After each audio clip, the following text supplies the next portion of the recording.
ఇప్పుడు no cost cough syrup తో 60 రూపాయల విలువ గల ఇన్హేలర్ పూర్తిగా ఉచితం. దెబ్బకి దగ్గు జలుబు మాయం. బీజేపీలో బీఆర్ఎస్ విలీనం వార్తలు నిజమేనా? గులాబీని కాషాయంలో కలిపేయాలని కేసీఆర్ అనుకున్నారా? అందుకోసం బీజేపీ పెద్దల దగ్గర ఒక అగ్రిమెంట్ కుదుర్చుకున్నారా? ప్రస్తుతం షరతులు పదవుల పేరుతో చర్చలు చాలా దూరం వెళ్లాయా? ఇంతకు విలీనంపై బీఆర్ఎస్ ఏమనుకుంది? చివరకు బీజేపీ ఏం చేసింది? తెలంగాణ రాజకీయాల్లో ఇటీవల అత్యంత ఆసక్తికరమైన సంచలనాత్మకమైన చర్చ బీఆర్ఎస్ బీజేపీలో విలీనం. అధికారం కోల్పోయి ఆ తర్వాత లోక్సభ ఎన్నికల్లో ఒక సీటు కూడా గెలవలేక ఘోర పరాభవంతో పొలిటికల్ చౌరస్తాలో బీఆర్ఎస్ నిలబడ్డ నేపథ్యంలో విలీనం వార్తలు ప్రాధాన్యతను సంతరించుకున్నాయి. ఇరు పార్టీల నేతలు చేస్తున్న ప్రకటనలు, ఆరోపణలు, ప్రత్యారోపణలు ఊహాగానాలకు బలం చేకూరుస్తున్నాయి. కవిత అరెస్టుకు ముందు అడపాదడపా బీజేపీ బీఆర్ఎస్ దోస్తానా గురించి వార్తలొచ్చాయి. కానీ వాటికంత క్రెడిబిలిటీ లేకపోవడంతో లైట్ తీసుకున్నారు. ఎప్పుడైతే లిక్కర్ స్కామ్ కేసులో అరెస్ట్ అయి జైలు నుంచి విడుదలైన తర్వాత ఈ విలీనం ప్రతిపాదన నిజమే అని కవిత అన్నారో అప్పటి నుంచి ఈ అంశం హాట్ టాపిక్ గా మారింది. తాను జైల్లో ఉన్నప్పుడు బీఆర్ఎస్ ను బీజేపీలో విలీనం చేసే ప్రతిపాదన వచ్చిందని, అందుకు తాను వ్యతిరేకించానని, బీఆర్ఎస్ తెలంగాణ ప్రజల ఆకాంక్షలకు అనుగుణంగా ప్రాంతీయ పార్టీగానే ఉండాలని ఆమె మీడియా చిట్చాట్లు చెప్పుకొచ్చారు. కవిత వ్యాఖ్యలు పార్టీలోని అంతర్గత విభేదాలను పాయింట్అవుట్ చేశాయి. నాయకత్వ సంక్షోభాన్ని బహిర్గతం చేశాయి. ఇక అంతకుముందు ఎల్కతుతి సభ జరిగిన తీరుపై డాడీకి రాసిన లెటర్ లీక్ వివాదం కూడా తోడైంది.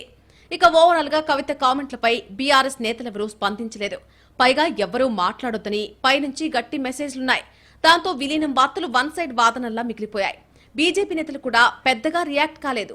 ఎప్పుడైతే బీజేపీ ఎంపీ సీఎం రమేష్ ఇదే విషయంపై మాట్లాడారో అప్పటి నుంచి కవిత వ్యాఖ్యలకు బలం వచ్చింది. మేము బీజేపీలో మెర్జ్ చేయాలన్నా కానీ, బీజేపీతో అలయన్స్ పెట్టుకోవాలన్నా కానీ దేనికైనా సిద్ధం. అంటే పెద్దలతో మాట్లాడిన తర్వాత మనం ఎలక్షన్స్లో ఏం చెప్పాం?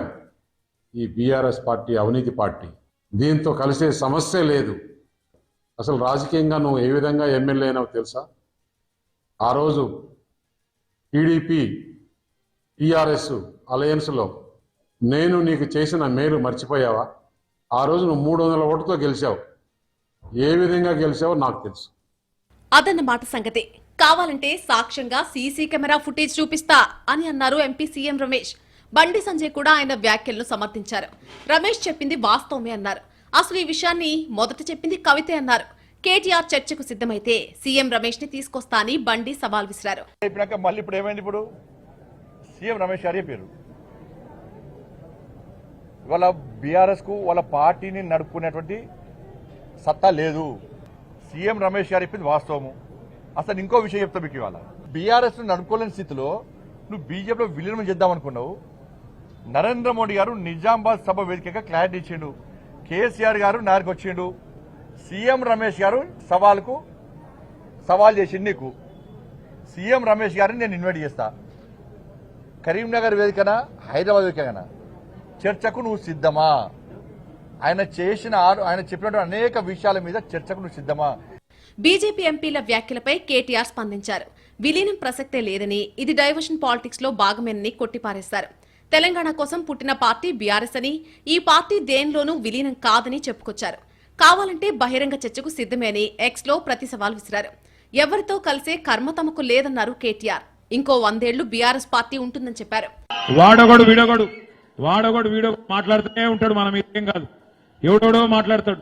బీఆర్ఎస్ పోయి బీజేపీలో కలుతుందట అని ఒకడు అంటాడు, ఇంకోటి ఇంకేదో అంటాడు. ఎక్కడ పోదు బీఆర్ఎస్ కేసీఆర్ ఇంకొక 50-100 ఏళ్లు మీకు సేవ చేసుకుంటూ మీతోనే ఉంటది. తెలంగాణ ఉన్నంత కాలం బీఆర్ఎస్ పార్టీ ఉంటది. ఎవ్వంతో కలిసే కర్మ మనకు లేదు.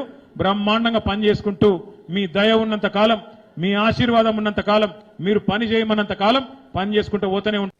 ఇక మరో బీఆర్ఎస్ నేత జగదీష్ రెడ్డి కూడా విలీనం వార్తలను ఖండించారు. పైగా సీఎం రమేష్ ను ఉద్దేశించి ఆయనో మనిషి, ఆయనదో లెక్క అంటూ ఎద్దేవా చేశారు. ఎంపీ ఎన్నికల ముందు అక్కడక్కడా విలీనం వార్తలు వచ్చిన విషయం నిజమే అని, ఆ విషయంలో కేసీఆర్ కొందరిని పిలిచి క్లాస్ స్పీకర్ని అన్నారు. ప్రాణం పోయినా బీజేపీతో పొత్తు ఉండదని, ఆ పార్టీతో పొసగదని కేసీఆర్ ఆ రోజే చెప్పినట్టు జగదీష్ రెడ్డి చెప్పారు. పార్లమెంట్ ఎన్నికల ముందు అక్కడక్కడ వార్తలు వస్తేనే బీజేపీతో పొత్తు అని చెప్పి కేసీఆర్ గారు మమ్మల్ని అందరినీ పిలిచి కోప్పడ్డాడు. సీనియర్ లీడర్ అందరినీ పిలిచి, ఎందుకు వస్తున్నాయి అటువంటి వార్తలు చూడాలి కదా, చెక్ చేయాలి కదా, మీరు అటువంటి చెత్త వార్తలు రాకూడదు కదా, ప్రాణం పోయిన బీజేపీతో మనం పొద్దుకు పోవడానికి సిద్ధంగా లేం కదా ఎప్పుడు కూడా. అది ఎప్పటికి జరగని పని కదా, ఎందుకు వస్తున్నాయి ఆ వార్తలు అని చెప్పి చూసుకోరామని మీరు సీనియర్లు అని చెప్పి మమ్మల్ని ఇవ్వపడ్డాడు. నిజానికి కవిత అరెస్టు కంటే ముందే 2023 అసెంబ్లీ ఎన్నికల్లో ఓటమి తర్వాత కేసీఆర్ మోడీ దగ్గరకు విలీనం ప్రతిపాదనలు పంపించారని వార్తలొచ్చాయి.